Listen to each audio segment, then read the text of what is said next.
Some of the biggest crimes in history, they weren't pulled off with a weapon, but with a pen, or these days, a keyboard. They're hidden deep inside these massive financial reports, buried under just mountains of numbers and jargon. But what if the words themselves could tell a story that the numbers are trying so hard to hide? So let me ask you something that might sound a little strange. Can something as, dry and boring as an annual financial report actually have a mood? Could you read one and get a sense of optimism or maybe caution or even something deceptive?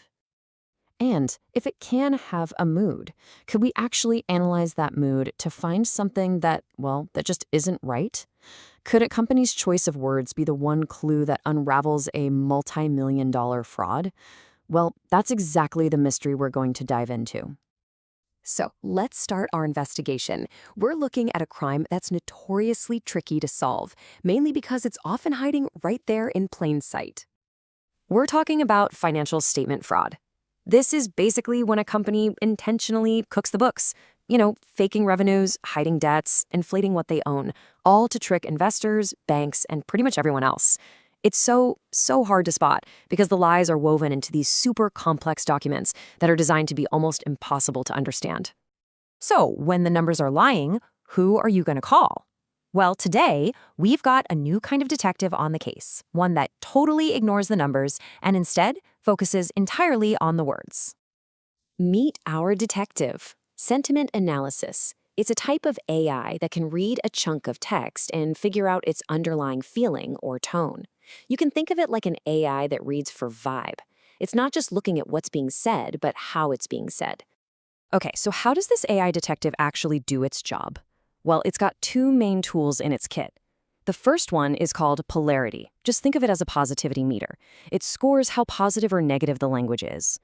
The second tool is Subjectivity, which is kind of like an opinion detector. It measures if a statement is just a straight-up fact or if it's based more on feelings and interpretation. And the whole process is really systematic. First, the AI just yanks all the text from a financial report, cleans it up a bit, and then runs its analysis. It scores every single sentence for both polarity and subjectivity. And then the cool part, it visualizes those scores over time, looking for patterns or, even better, for any breaks in the pattern. All right, so theory is one thing, but let's see this detective in action. We're going to apply this exact same process to the financial reports of three real companies, all of whom, by the way, got caught committing major financial fraud. First up, we've got Wirecard. This was the German payment processor whose epic collapse revealed a massive, long-running fraud. The researchers here looked at their financial statements from 2014 all the way through 2018, which was right when the fraud was in full swing. So here are the raw scores from the analysis. You can see the polarity is consistently just a little bit positive, and the subjectivity stays in this really tight, moderate range, year after year after year. Honestly, on the surface, nothing seems too crazy. But when we plot this data out, something really interesting emerges. See, the clue here isn't a big spike, it's the consistency. The tone is almost too stable, like it was deliberately engineered to project this sense of calm. And then, see that tiny little dip in 2018? Looking back now, you have to wonder, was that the first tiny crack appearing as the pressure started to build? Okay, next up, we've got the UK supermarket giant Tesco. Back in 2014, the company admitted it overstated its profits by £250 million. So this analysis looked at the years leading right up to and including that fraud year. Now, if you look at the numbers, you can see the scores for polarity and subjectivity are kind of bouncing around a little. But I want you to pay close attention to that last year, 2014. The polarity score just jumps up to its highest point. And wow, when you see it on a chart, that red flag is just impossible to miss. I mean, look at that dramatic spike in 2014, the exact year the fraud came to light. The language suddenly got way more positive and way more opinion-based. It's almost like a linguistic fingerprint of a company trying too hard, using all this cheerful language to cover up a really grim reality. All right, our final case file is the American sportswear brand Under Armour. They got charged with misleading investors about their sales growth between 2015 and 2016. Now, with Under Armour, we see a completely different pattern. The fraud was happening in 2015 and 2016. But look at the polarity scores for those years. They're actually lower than the years before and after. So completely different from Tesco's big optimistic spike, right? Under Armour's reports actually became less positive during the fraud period.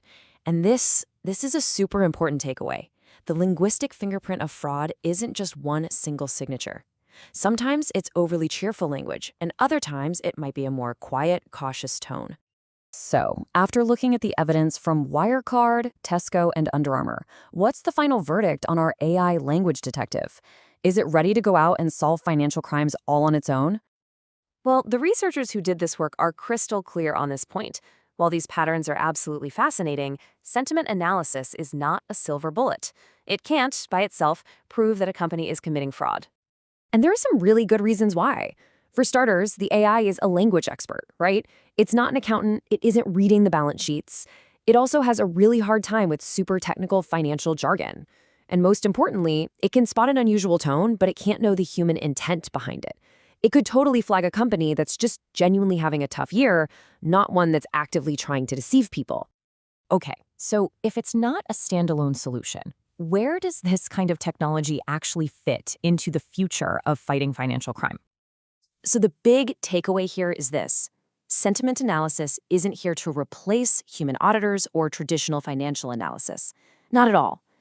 Instead, you should think of it as a powerful new tool in their kit. It gives them a completely new layer of data, the emotional and psychological state of a company's reporting, that can help investigators know exactly where they need to start digging. And this leaves us with one last big thought to chew on. We've seen that language really can reveal what numbers are trying to conceal. So as these AI tools get more and more sophisticated, more tuned in to the nuances of financial language, and just better at reading between the lines, it raises a really fascinating question. In the future, what will be left for anyone to hide?